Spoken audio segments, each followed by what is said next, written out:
Hey guys, how y'all doing? I'm here to give you guys a recap and my first impressions on Saenai Heroine no Sodatekata beta, or you could call it Sayakano How to Raise a Boring Girlfriend beta or second season, however you want to pronounce it in your words that's like appropriate or comfortable for you. This episode right here was pretty slick, not too bad. I mean, I will say that this entire series is a certain guilty pleasure, which could be an excuse of why I'm watching it and recapping it. But, you know, as usual, sexual energies tend to be a little up and going.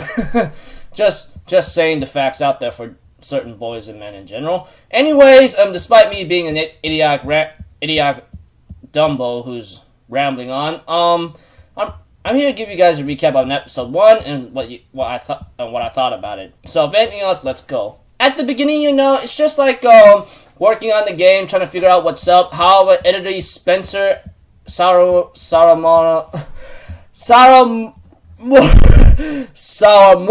editor Spencer has a little argument with Kasumi Gaoka Utaha has a little argument about how things are done, you know, and it's not really looking great for them. Even Tomoya Aki is a little concerned because it seems like they actually know each other before they even met, and they always been arguing head to head, like bumping fists or bumping heads of certain things that never works out, or it's just like really god dang annoying, that if you want to call it in a certain way.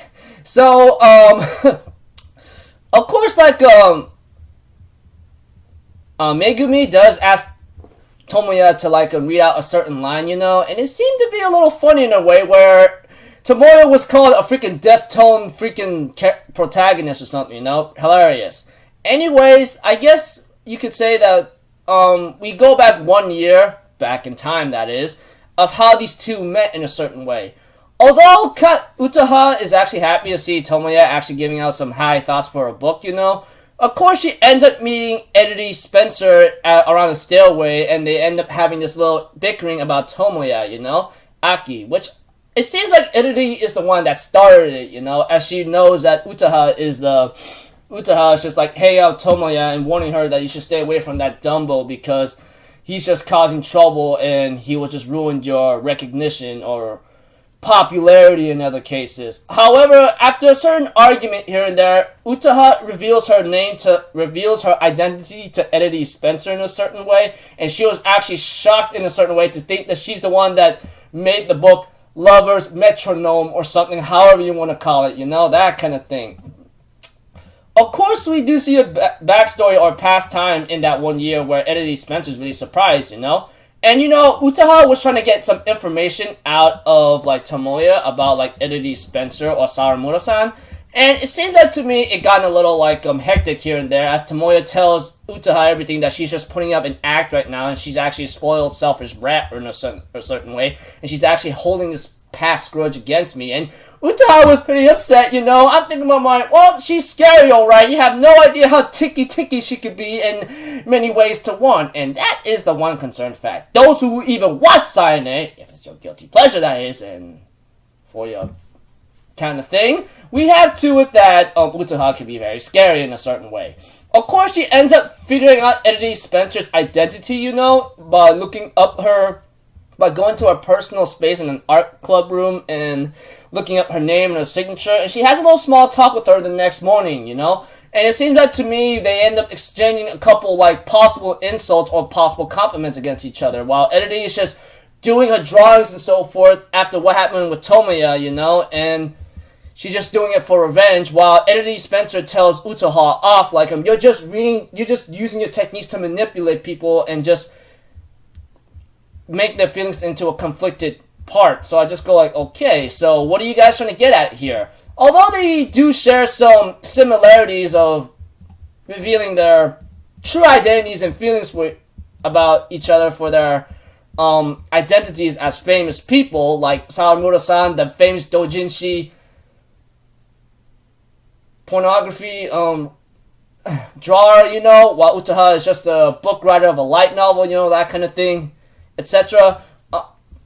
She, on the other hand, is just like, they end up having a little, like, thingy head-to-head thing about like love first sight, you know, anime and manga, you know, that kind of thing, games. I'm thinking about my man, this is just too hilarious. But eventually, when it goes back to present time, we have to it that Tomoya actually wants a signature from Utaha and some Eddie Spencer, although they think that he's gonna sell it online for some money, you know. Although Tomoya says he's not gonna do that kind of thing, and it was kind of hectic here and there, etc. After much going on, you know, he wants to put it as a promotion or a reminder, or how am I supposed to say it? Some kind of milestone whatsoever, or just like I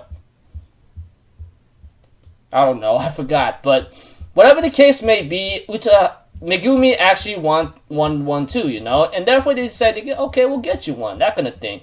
Plays in the credits, and there's a post-credit scene where there's a signature and drawing from like possibly Utaha herself, and then one from Eddie Spencer, and then I think I heard a girl's voice saying that she's going off to school, you know, that kind of thing. So end this up, so you know, even though many people could say that's bad, you know, etc., maybe they are right in a certain way. We get to know a little backstory how Utaha and Eddie Spencer met and why they actually quarrel and go bicker at each other, throwing raspberries and freaking insults or compliments in a certain way, despite them having somewhat of a similar manner of like arguing with each other as if they care about each other. But I don't know, maybe I'm just being stupid.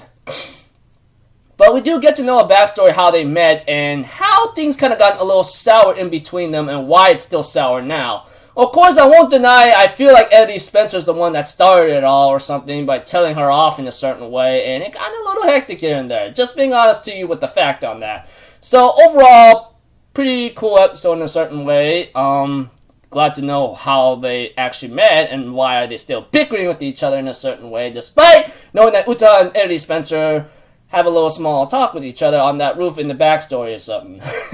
Still, until then, I'll see you guys in my next video. So, alright, I'm Alpha Zero. Have a good day, and I'll see you guys next time, alright? Peace out. Bye-bye.